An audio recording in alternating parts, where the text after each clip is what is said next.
Hello student, अब हम सारड़ के दूसरे लेक्चर में बात करते हैं। तो दूसरे लेक्चर में यहाँ पर क्या है, क्या नया है, कुछ प्रश्न भी हैं और यहाँ पर जो सारड़ जो चल रहा है उसके कुछ प्रारंभिक गुणधर्म हैं। ठीक है, कुछ प्रॉपर्टी हैं। प्रॉपर्टी क्यों हैं, इसका कारण क्या है। देखिए, पीछे हमने जो कुछ पहली एक्सरसाइज में यानी पहले लेक्चर में आपको जो कुछ क्वेश्चंस कराए थे वो डायरेक्ट एक्सपेंशन कराया था। अब डायरेक्ट एक्सपेंशन करने का मतलब है यहाँ पर जो प्रोसेस है थोड़ा सा लेंदी हो जाना, लेकिन उसी प्रोसेस को हम थोड़ा सा छोटा बनाने के लिए यहाँ पर सारड़ के कुछ गुणधर्मों के बारे में बात करेंगे। अब गुणधर्म किस तरीके से होते हैं, कैसे काम करेंगे और किस किस तरीके के गुणधर्म हैं, तो यहाँ पर हमें ये बात समझनी है अच्छी तरह से। तो यहाँ पर सवाल भी उसके बेस पे आपको बताए जाएंगे, जो गुणधर्म आएंगे उनके बेस पे आपको न्यूमेरिकल्स भी बताए जाएंगे। तो अब यहाँ पर ध्यान दीजिए कि गुणधर्मों पर सबसे पहले। ठीक है, तो सारड़िक जो चल रहा है उसका टॉपिक है आपका प्रारंभिक गुणधर्म। सारड़िक के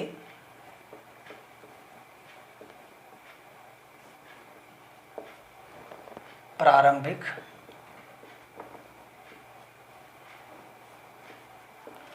गुणधर्म, एलिमेंट्री प्रॉपर्टी ऑफ डिटरमिनेंट्स। तो अब ये क्या है प्रॉपर्टी, इनके बारे में जान लें। इनकी हेल्प से हम करेंगे क्या, प्रश्नों को बहुत ही आसान तरीके से सॉल्व कर सकते हैं।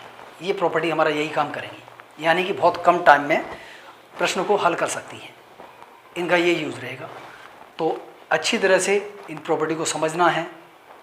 तो देखिए, पहली प्रॉपर्टी क्या आती है इसकी, जो आपके सेकंड एक्सरसाइज के प्रश्नों को या फिर आगे के और भी प्रश्न हैं उनको करने के लिए काफ़ी अच्छी साबित होंगी ये, तो इन्हें ढंग से समझना है। तो पहली प्रॉपर्टी आपकी ये है कि यदि किसी भी सारड़ के किसी एक रो के या एक कॉलम के सभी अवयव कैसे हों, शून्य हों। रो इस तरीके से, यानी क्षैतिज जो अवयव होंगे, यानी क्षैतिज लाइनें होती है वो आपकी जो है रो कहलाती है, और ऊर्ध्वाधर होता है उसको हम क्या कहते हैं, स्तंभ कहते हैं, यानी कॉलम कहते हैं। तो यहाँ पर बात करें, यदि कोई भी आपका एक डिटरमिनेंट दे रखा है, जैसे 2 5 3 और 0 0 0 1 2 5, आप देख रहे हैं एक रो के सभी अवयव कैसे हैं, शून्य है। एक कॉलम के भी हो सकते थे, जरूरी नहीं है, और ये भी जरूरी नहीं है कि बीच वाला ही हो, आप ये भी हो सकता है, ये भी हो सकता है, ये भी हो सकता है, ये भी होगा, यानी कोई सा भी हो, लेकिन एक रो या एक कॉलम के सभी अवयव कैसे होने चाहिए, शून्य होने चाहिए। तो इस कंडीशन में होता क्या है, उस सारड़िक का मान क्या हो जाता है, डायरेक्टली आप उसे हल किए बिना डायरेक्ट उसका मान लिख देंगे, वो शून्य हो जाता है। ठीक है, तो यानी इसका जो मान होगा वो हो जाएगा शून्य। ये तो आपका पहला प्रॉपर्टी रहा। If all entries of A determinant, या फिर ये कह सकते हैं कि ऑल एंट्रीज किसी भी रो में या किसी कॉलम में जीरो हो, तो इस टाइप के हम डिटरमिनेंट को क्या कहते हैं, या इसका जो मान निकल के आता है वो क्या रहता है, ऑलवेज जीरो रहेगा। अब आपकी सेकंड प्रॉपर्टी आती है, वो ये है कि यदि किसी सारड़िक के जैसे A1 B1 C1 A2 B2 C2 A3 B3 C3, यदि किसी सारड़िक की रो को कॉलम में और कॉलम को रो में हम आपस में इंटरचेंज कर दें, यानी किसी कोई सारड़िक आपका दे रखा है, उसके सभी अवयव यानी कि उसको हम ट्रांसपोज कर दें एक तरह से, मान के चलिए जैसे हमने आव्यूह में सीखा है ट्रांसपोज करना, किस तरीके ट्रांसपोज करते थे। यदि हम क्या करें, यहाँ पर रो को कॉलम में चेंज कर दें और कॉलम को रो में चेंज कर दें, तो इस प्रकार से उस सारड़िक के मान में कोई भी परिवर्तन नहीं आता है, यानी कि उसका जो वैल्यू रहेगा वो सेम रहेगा, जो पहले वैल्यू था उतना ही उसका वैल्यू रहेगा। तो कहने का अर्थ ये है, जैसे ये कोई आपका लिखा हुआ है सारड़िक और इसको हमने रो को कॉलम में चेंज कर दिया, A1 B1 C1 A2 B2 C2 A3 B3 और C3 इस तरीके लिख दिया, तो इस प्रकार से उस सारड़िक का मान परिवर्तित नहीं होगा, जितना मान इसका आएगा उतना ही मान इसका आएगा। यानी कि ये आपका एक प्रॉपर्टी बन गया कि सारड़िक के रो को कॉलम में, कॉलम को रो में आपस में चेंज किया जा सकता है। ये सेकंड प्रॉपर्टी है। थर्ड, यहाँ पर थर्ड वाली प्रॉपर्टी आती है, वो क्या है, तीसरी प्रॉपर्टी, वो ये है कि जैसे A1 B1 C1 A2 B2 C2 और A3 B3 C3, ये कोई भी एक सारड़िक दे रखा है हम क्या कर रहे हैं यहाँ पर कि सारणिक की किन्हीं दो रो या फिर किन्हीं दो कॉलम्स को आपस में इंटरचेंज कर दिया जाए तो सारणिक के मान में परिवर्तन नहीं होता, लेकिन उसका जो एल्जेब्रिक वैल्यू है यानी कि उसका जो न्यूमेरिकल वैल्यू है वो तो सेम रहेगा, लेकिन जो एल्जेब्रिक वैल्यू है वो चेंज हो जाएगा। अब एल्जेब्रिक वैल्यू होती क्या है, जैसे उसका चिन्ह बदल जाएगा। कहने का अर्थ ये है यहाँ पर कि यहाँ पर जैसे हम ये काम करें कि ये दो रो हैं आपस में बदल दे रहे हैं, हम कॉलम भी चेंज कर सकते हैं, दो कॉलम को आपस में चेंज कर सकते हैं कि इस वाली रो को नीचे लिख दे रहा हूँ और नीचे वाली को ऊपर लिख दे रहा हूँ। तो A2 B2 C2 A1 B1 C1 A3 B3 C3 इस तरीके लिख दिया। तो यहाँ पर इसका मान तो चेंज नहीं हुआ, यानी कि उसका न्यूमेरिकल वैल्यू तो सेम रहेगा, लेकिन इसका एल्जेब्रिक वैल्यू बदल जाता है, अर्थात उससे पहले क्या आ जाएगा, माइनस आ जाएगा, बाकी आपका कोई इसमें परिवर्तन नहीं होगा। अब इसके बाद जो फोर्थ प्रॉपर्टी आती है वो कुछ इस तरीके से है और काफ़ी यूज भी होती है। जैसे फोर्थ वाली प्रॉपर्टी में क्या है, यदि किसी सारणिक के दो रो या दो कॉलम परस्पर कैसे हों, समान हों, आप यानी एक दूसरे के बराबर हों, तो इस कंडीशन में क्या होता है, उस सारणिक का मान क्या होगा, ये देखिए बताते हैं यहाँ पर जो कैसे समान है। जैसे 1 2 5 3 2 8 1 2 5 आप देख रहे हैं दो रो कैसे हैं, इक्वल हैं। कॉलम भी हो सकते हैं, ऐसे भी हो सकते थे। अब यहाँ पर जो कुछ भी लिख सकते हैं, यानी आप देख रहे हैं यहाँ पर जो है ये वाला और ये वाला दोनों सर्वसम है यानी इक्वल है, तो इस कंडीशन में इसका मान क्या हो जाएगा, डायरेक्टली 0 हो जाएगा। ये आपका जो है फोर्थ वाली प्रॉपर्टी बन जाती है। ठीक है, अब यहाँ बढ़ते हैं हम फिफ्थ वाली प्रॉपर्टी में। तो फिफ्थ वाली प्रॉपर्टी में क्या है, यदि एक पंक्ति के दो या एक स्तंभ यदि एक पंक्ति के एक या स्तंभ सभी अवयवों को किसी अवयव से गुणा कर दिया जाए तो सारणिक में मान में सभी में गुणा हो जाता है। कहने का मतलब है, मैं जैसा कि पहले लेक्चर में आपको बता चुका हूँ, एक प्रश्न मैंने बताया था इंक्लूड, उसमें कुछ किए थे प्रश्न कि यहाँ लास्ट वाला जो प्रश्न था मैं उसमें इंक्लूड क्या किया था कि वहाँ से कॉमन लेने का सिस्टम क्या है। जैसे आव्यूह में क्या होता था, कोई भी संख्या है, कोई भी आपका क्वांटिटी दे रखी है, जो अचर संख्या है उसको हम पूरे से कॉमन लेते थे, लेकिन यहाँ पर क्या है, सारणिक में किसी एक रो से या किसी एक कॉलम से अलग अलग कॉमन लिया जाते हैं। मतलब ये नहीं पूरे से ओवरऑल कॉमन नहीं लेते हैं, यहाँ सिस्टम अलग है। कहने का मतलब ये है, जैसे हम लिखें यहाँ पर जैसे 3 6 और यहाँ पर हमने लिख दिया 9 और 2 4 8 ये लिख दिया हमने, और यहाँ पर कुछ भी लिख सकते हैं 1 2 5 ये लिख दिया। यहाँ से देखिए हम 3 कॉमन ले सकते हैं, इस वाले कॉलम से कॉमन आ रहा है, यहाँ से हमारा 2 कॉमन आ सकता है। तो लिखने का तरीका क्या हो जाएगा, यहाँ पर 3 कॉमन लिया है तो 1 बचेगा, यहाँ 2 बचेगा, यहाँ 3 बचेगा, यहाँ आपका 1 बचेगा, यहाँ 2 बचेगा, यहाँ पर आपका 4 बचेगा, ये 1 2 5। तो इस तरीके से हम जो है आराम से कॉमन ले सकते हैं। तो यही चीज़ इसमें फिफ्थ वाली प्रॉपर्टी में है, वो क्या है, जैसे कि यहाँ पर फिफ्थ वाली प्रॉपर्टी लिखा हुआ है कि M A1 M A2 M A3 N आपका यहाँ पर लिखते हैं B1 N B1 N B2 N B3 और ऐसे ही यहाँ लिख दे रहे हैं हम, वो आपका क्या है, यानी L C1 L C2 L C3। तो यहाँ से देखिए M कॉमन आ सकता है, यहाँ से N कॉमन आ सकता है, यहाँ से L कॉमन आ सकता है, बाकी जो बचेगा वो वहीं रह जाएगा A1 A2 A3 और B1 B2 B3 और C1 C2 C3। इस तरीके से लिखा जा सकता है, यानी कि वहाँ पर वो उसमें पूरे में मल्टीप्लिकेशन हो जाता है, यानी इसका मल्टीप्लिकेशन इस पूरे सारणिक में किया जा रहा है, इसका मल्टीप्लिकेशन इस पूरे सारणिक में हो रहा है। तो इस तरीके से हम जो है पांचवी प्रॉपर्टी को यहाँ पर जो सॉल्व कर देते हैं या बता देते हैं। अब यहाँ पर सिक्स प्रॉपर्टी वो क्या है, छठवीं नंबर की जो प्रॉपर्टी है वो कुछ इस प्रकार की है, वो कहीं कहीं यूज़ की जा सकती है। जैसे कि यहाँ आपका कोई सारणिक इस रूप में दिया जाए कि A1 plus alpha 1 A2 plus alpha 2 A3 plus alpha 3 B1 B2 B3 C1 C2 C3। यदि किसी सारणिक की किसी एक रो हो सकता है, 2 रो भी हो सकती हैं, 3 रो भी हो सकती हैं, 1 कॉलम भी हो सकता है, 2 कॉलम या 3 कॉलम भी हो सकते हैं।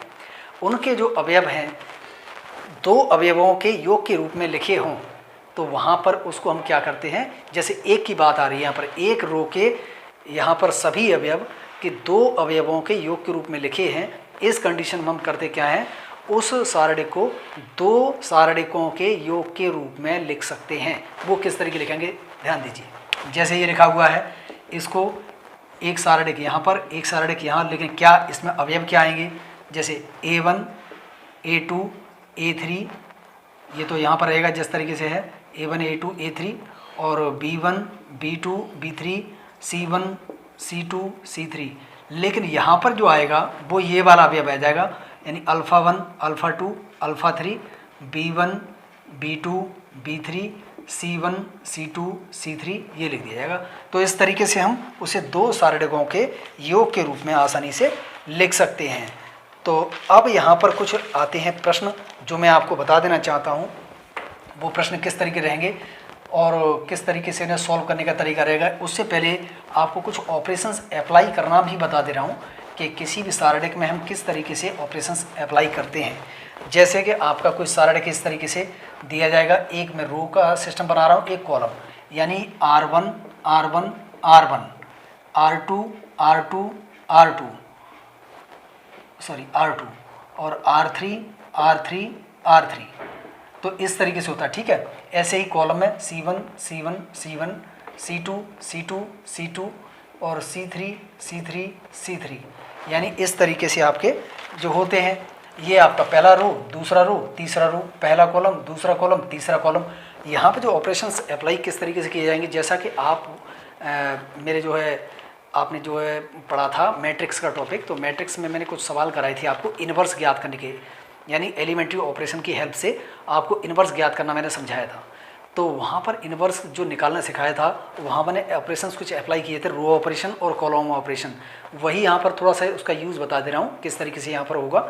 जहाँ पर दे रखा है, जैसे हमें लगाना है यहाँ पर यूज़ करना है कि R1 माइनस R2 लगाना है, R2 माइनस R3 लगाना है, तो जो पहले लिखा है रिजल्ट उसी की जगह पर यहाँ पर लिख दिया जाएगा।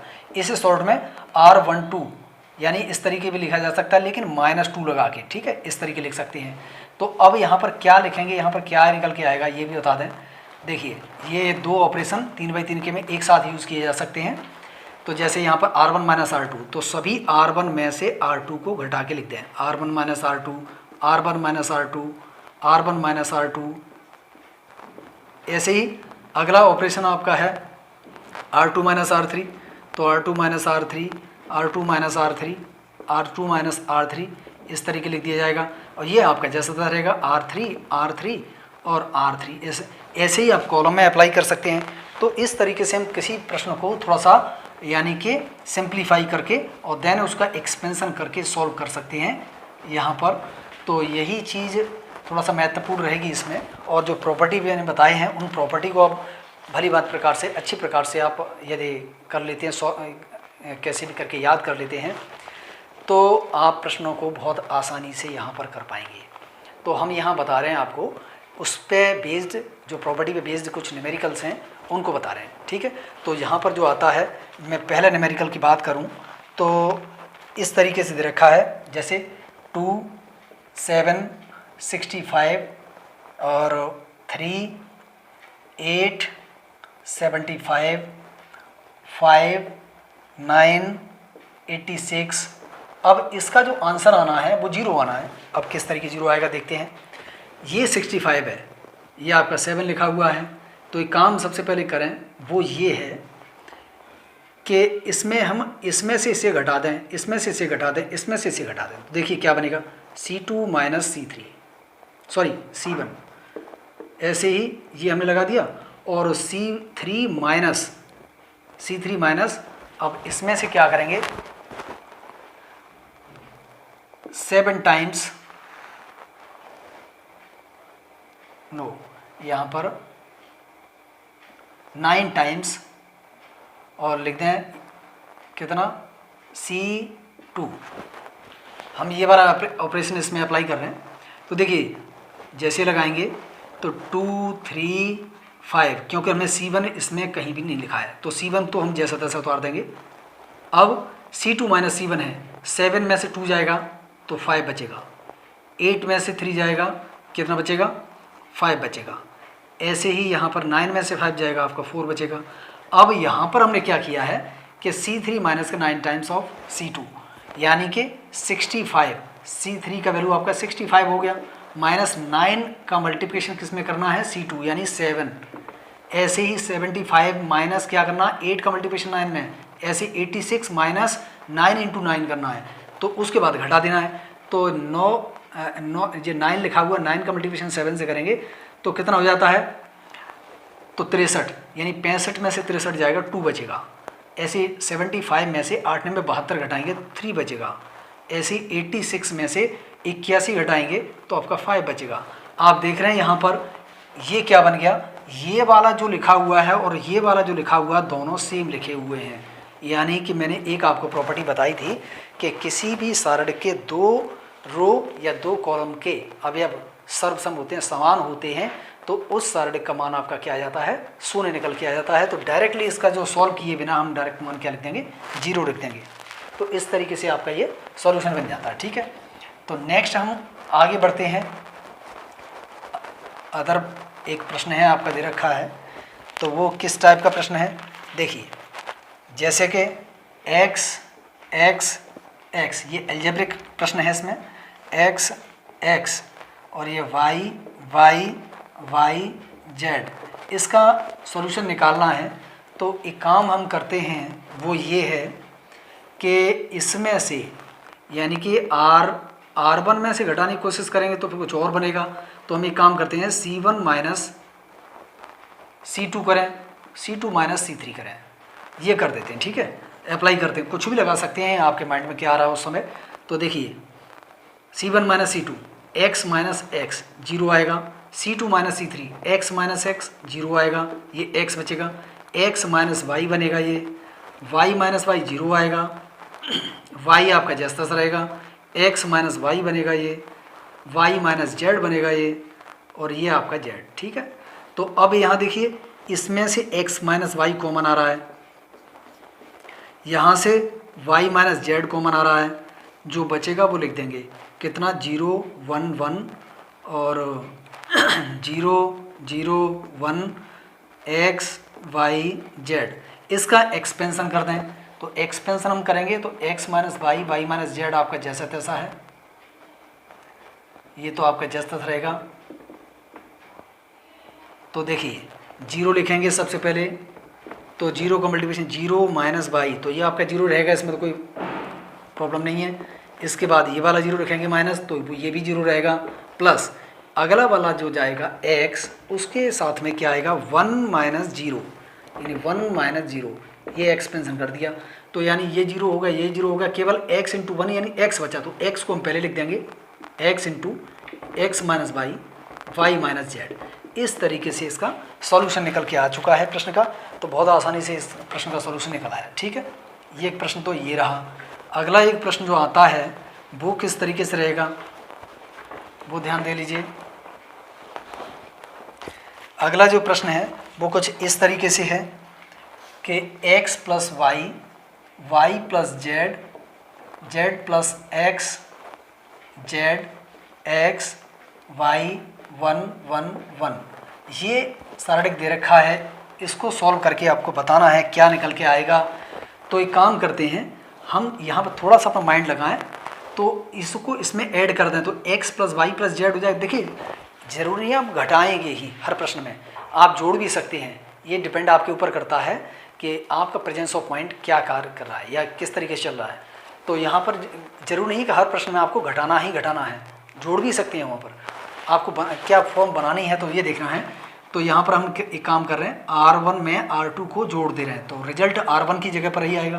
तो क्या आएगा देखो, x plus Y plus Z X plus Y plus Z, ये भी आपका सेम बन रहा है, x plus Y plus Z, ये भी आपका सेम बन जाएगा, दोनों जोड़ देंगे तो x plus Y plus Z, और ये आपका z x y 1 1 1, ये यहाँ से कॉमन आ जा रहा है, जैसा कि मैंने कॉमन का लेने का जो सिस्टम बताया था, किसी एक रो से या एक कॉलम से कॉमन लिया जा सकता है। तो x plus Y plus Z हमने पहले रो से कॉमन ले लिया, तो 1 1 1, नीचे भी 1 1 1, और जेड एक्स वाई हमने जैसा बताया था दो रो या दो कॉलम एक जैसे होते हैं तो सारे का मान क्या आ जाता है, शून्य निकल के आ जाता है। तो डायरेक्ट इसका आंसर हम लिख देंगे 0। ठीक है, तो इस तरीके से ये प्रश्न आपका हो जाता है। नेक्स्ट हम बात करें अगले प्रश्न की तरफ, तो वो आपने उसे पढ़ने से पहले आपको डिमाइवर थ्योरम्स आनी चाहिए, यानी कि घनमूल का इकाई आना चाहिए। वो प्रश्न क्या है वो मैं लिख रहा हूँ यहाँ पर, जैसे कि 1 ओमेगा की पावर 6, ओमेगा की पावर 8, ओमेगा की पावर 6, ओमेगा की पावर 8, और यह आपका ओमेगा की पावर 3, ओमेगा की पावर 7, यह आपका लास्ट में 1 है, ओमेगा की पावर 7। तो इसको सॉल्व करना है, ये कितना निकल के आएगा। तो देखिए डिमाइवर प्रमेय आपने जो पढ़ी होगी ट्रिग्नोमेट्री में, तो उसमें आपने क्या पढ़ा होगा जो 11th क्लास में है, तो उसमें क्या दे रखा है कि ओमेगा की घात 3 का जो मान होता है वो 1 के बराबर होता है, और यानी ओमेगा घनमूल की एक इकाई होता है, यानी ये आपका omega is the cube root of unity. तो ओमेगा क्यूब का वैल्यू 1 होता है, और 1 प्लस ओमेगा स्क्वायर का मान क्या होता है, 0 होता है। ये आपको याद रखना है। ठीक है, तो यहाँ पर हम बात करें कि सभी को आपस में इसके अकॉर्डिंग कन्वर्ट कर देंगे, तो 1 ओमेगा की पावर 6 दे रखा है, उसे ओमेगा की पावर 3 का होल स्क्वायर लिख सकते हैं। 8 दे रखा है, उसे ओमेगा की पावर 3 की पावर 2 लिखेंगे, ये 6 हो गया, और इंटू ओमेगा स्क्वायर। देखिए यहाँ पर ये 6 तो ये हो गया और 2 ये हो गए, 8 हो गया बराबर। ऐसे ही यहाँ ओमेगा की पावर 3 का आपका होल स्क्वायर लिख देंगे, ये ओमेगा क्यू ऑलरेडी पहले से है, इसे ओमेगा की पावर 3 का होल स्क्वायर लिख देंगे, इंटू ओमेगा लिखेंगे। देखिए ये 6 और एक 7, यहाँ 7 की जगह ऐसे ही इसको लिख देंगे, ओमेगा की पावर 3 का whole square into omega square, omega की पावर 3 का होल स्क्वायर इंटू ओमेगा, ये आपका 1। अब जहाँ जहाँ ओमेगा की का पावर 3 बना है वहाँ 1 लगा देंगे, और 1 की पावर स्क्वायर करें क्यूब करें कुछ भी करें उसका मान उतना ही रहता है, यानी 1 का 1 ही रहेगा। तो 1 ये आपका 1 बन जाएगा।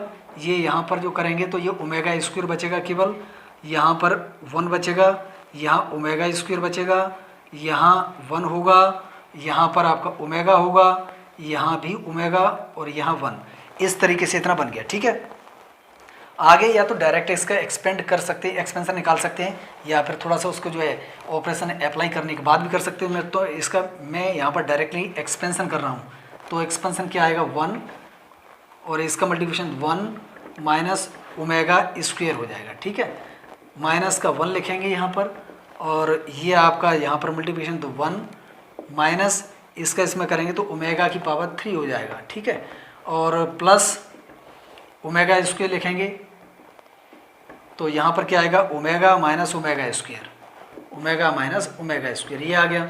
अब देखिए ओमेगा क्यू का वैल्यू 1 होता है जैसे हम बता चुके हैं, तो 1 से आपका ये 1 कैंसिल हो जाएगा।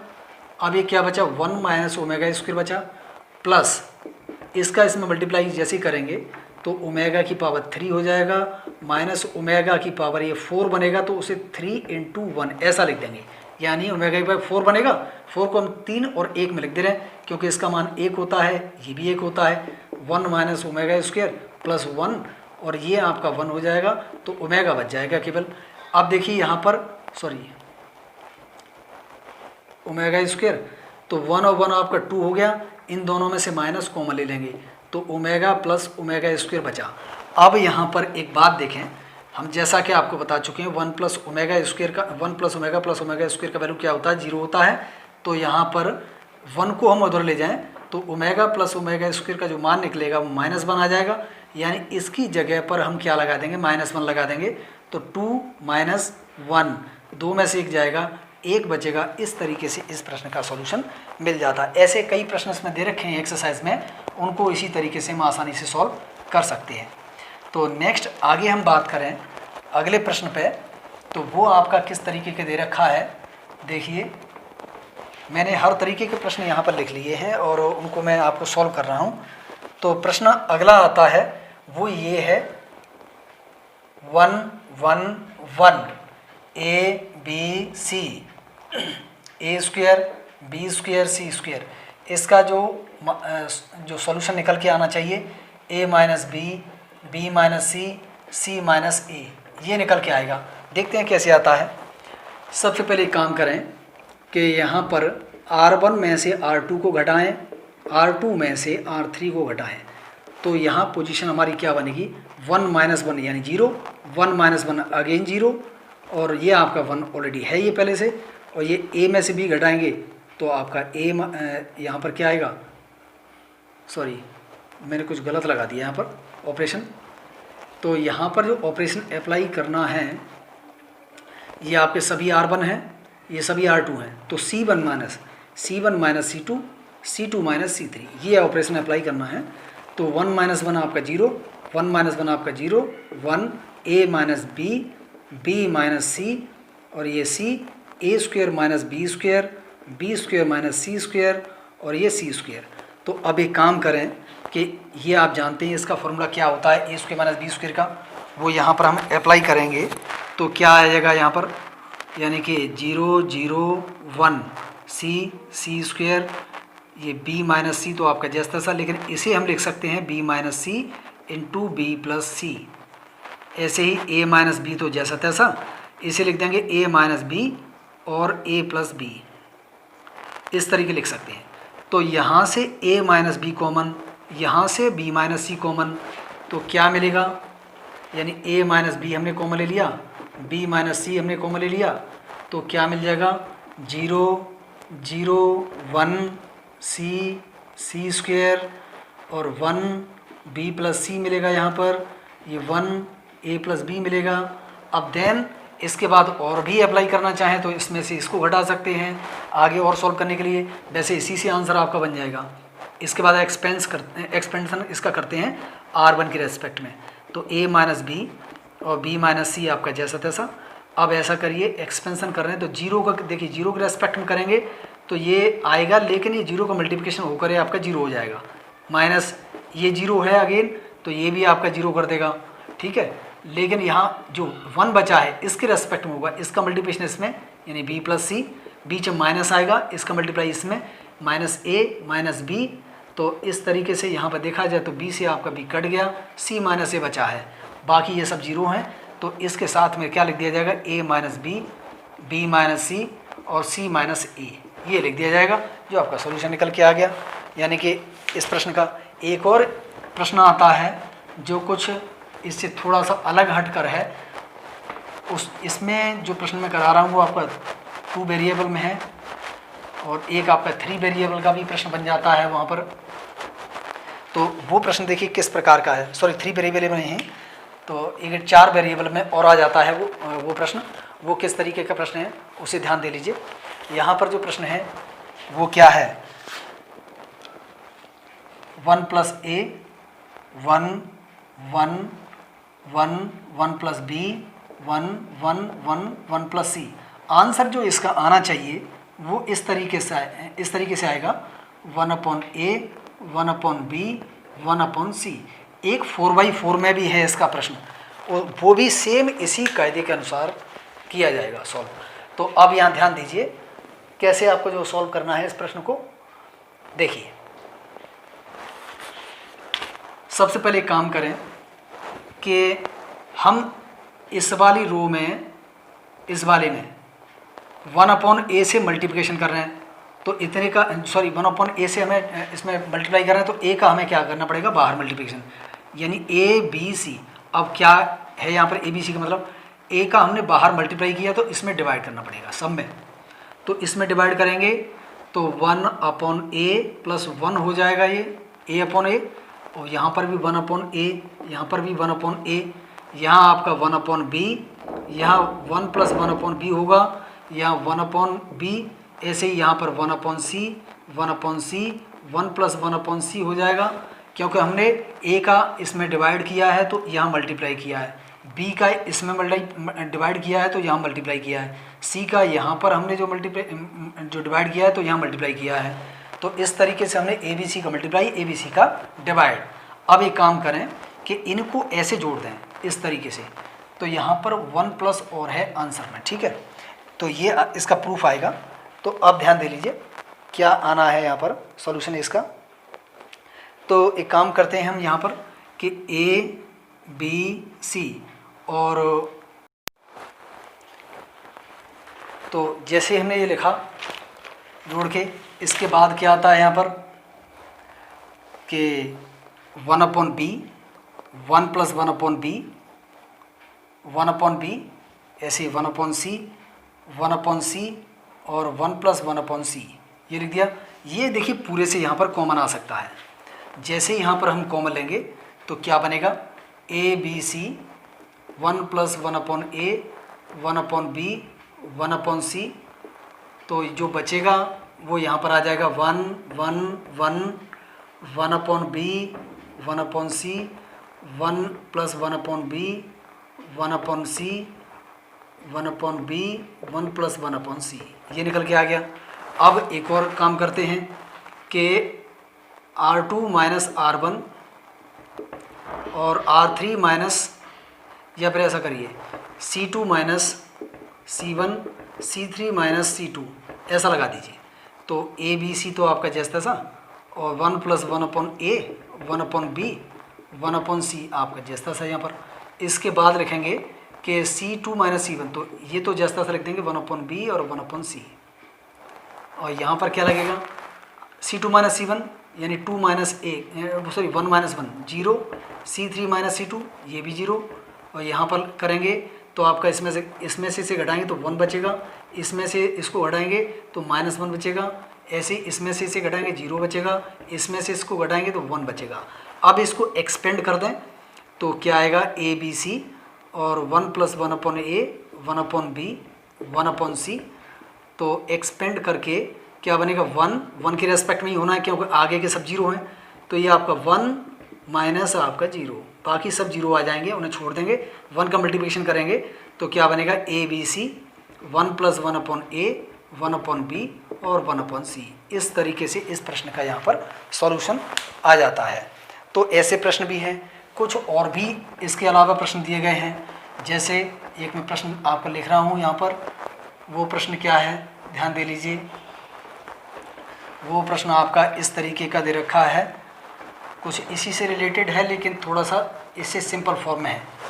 वो क्या है प्रश्न कि 1 1 1 BC CA AB A × B + C, B × C + A, C × A + B बराबर 0 आना चाहिए। तो देखिए क्या करते हैं हम कि इसमें C3 में हम C2 को जोड़ दें तो क्या बनेगा, यहाँ पर 1 1 1 BC CA AB, तो इसमें से जोड़ेंगे A का इसमें मल्टीप्लिकेशन तो AB + AC होगा। पहले BC को मैं लिख दे रहा हूँ, जोड़ के लिखना है तो कहीं भी लिख सकते हैं, AB + BC + CA, ऐसे ही सब बन जाएंगे AB + BC + CA, AB + BC + CA। ये आपका पूरा कॉमन आ सकता है यहाँ से, इस वाले रो से, कॉलम से। तो जैसे हम कॉमन लेंगे AB BC CA को हमने कॉमन ले लिया तो क्या बनेगा, 1 1 1 1 1 1, और ये आपका जो बनेगा यानी BC CA AB, आप देख रहे हैं यहाँ पर 2 रो या 2 कॉलम आइडेंटिकल होते हैं तो उसका मान क्या हो जाता है, 0 हो जाता है। तो इस प्रश्न का जो है आंसर आपका आ गया 0 के बराबर। ठीक है, इसके बाद और भी इसमें प्रश्न दे रखे हैं एक्सरसाइज में, उन्हें भी आप हल कर सकते हैं। तो इस तरीके से एक्सरसाइज में तमाम आपके प्रश्न मिलेंगे, उन्हें आप हल करके देखेंगे। तो जो भी प्रश्न यदि इसमें जो मैंने कराए हैं आपके नहीं समझ में आए हों सपोज दैट, तो उनको आप मुझे बताइएगा, मैं डेफिनेटली उनको एक नई वीडियो में दोबारा से इंक्लूड करके बता दूंगा, दोबारा समझा दूंगा। तो मिलते हैं नेक्स्ट अगली वीडियो में, तब तक के लिए थैंक यू।